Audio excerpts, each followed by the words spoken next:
ऋतुध्वज ने मदलसा से विवाह क्यों किया? जैसा मैं नीतू पांडे यूट्यूब चैनल पर आप सबका स्वागत करती हूँ। इस कथा का वर्णन मार्कंडेय पुराण में मिलता है। प्राचीन काल की बात है। शत्रुजित नाम का राजा राज्य किया करता था। वह बड़ा ही धर्मपरायण राजा था। प्रजा को अपने संतानों की तरह रखा करता था।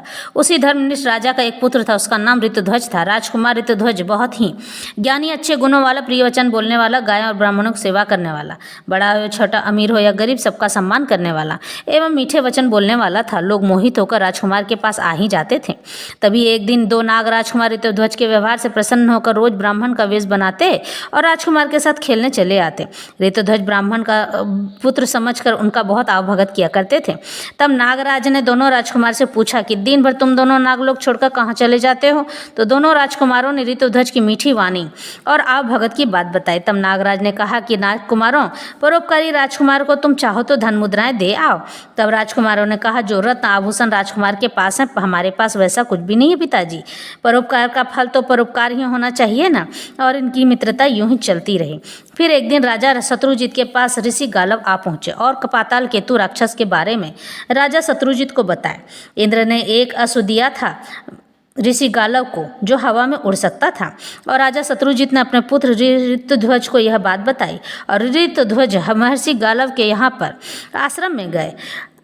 लेकिन पाताल केतु वाराह का रूप धारण करके सभी ऋषि मुनियों को सताने लगा, और तब राजकुमार ऋतुध्वज वाराह के ऊपर बाणों की बौछार कर दिए। लेकिन जब वाराह पाताल द्वार के एक कुएं में प्रवेश कर गया, फिर इंद्रदेव के दिए अश्व पर चढ़कर ऋतुध्वज भी उस पाताल द्वार के कुएं में प्रवेश कर गए। और जब पाताल लोक पहुंचे तो वहां एक गंधर्व कन्या मदरसा को राजकुमार ऋतुध्वज ने देखा। वह बहुत ही सुंदर थी, पर राजकुमार ने ज्यों ही राजकुमार से पूछा तो वह कुछ न बोली। तब उसकी सखी आ गई और बताई कि यह एक देव गंधर्व कन्या है, इसका हरण पाताल केतु ने कर लिया है।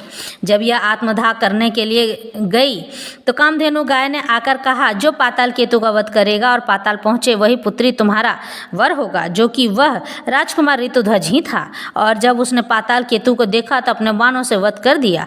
तब मदलसा की सखी ने राजकुमार ऋतुध्वज को मदलसा से विवाह के लिए कहा।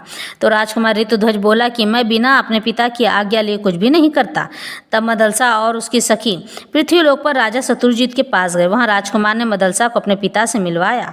वह पाताल लोक की सारी बात बता दी। तब राजा शत्रुजित ने मदलसा और ऋतुध्वज का विवाह धूमधाम से कर दिया। इस तरह से ऋतुध्वज ने मदलसा से विवाह किया था।